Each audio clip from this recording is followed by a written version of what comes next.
l'entrepreneuriat a beaucoup changé ces dernières années avec l'IA. C'est-à-dire qu'aujourd'hui, tu n'as plus besoin d'être 18 pour créer une boîte, ou 3 ou 4 cofondateurs.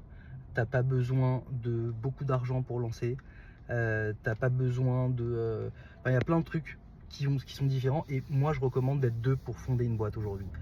Il y en a qui font ça tout seul. Quand tu regardes le mec de Paul Sia qui fait 8 millions en quelques mois d'ARR, quand tu regardes le gars d'OpenClaw évidemment qui s'est fait embaucher pour 1 milliard chez OpenAI, ils étaient tout seuls. Mais c'est quand même des exceptions. Je pense qu'à 2 aujourd'hui, tu peux faire extrêmement bien les choses avec les rôles très clairs suivants. Le mec à la tech, donc un mec technique qui va développer, qui va avoir 8 agents cloud en parallèle ou Codex, peu importe l'outil que tu utilises pour développer, qui est très fort sur cette partie-là. Et donc, il va développer un truc en quelques mois ou semaines qui aurait pris plusieurs mois ou années et beaucoup plus de monde à l'époque. Et un mec au marketing business. C'est-à-dire que le mec qui va s'occuper de pitcher la boîte, de travailler les réseaux sociaux, de faire les calls clients, etc., etc. Et petit à petit, potentiellement monter une équipe ou avoir des gens à recruter à la com ou autre sur cette partie-là.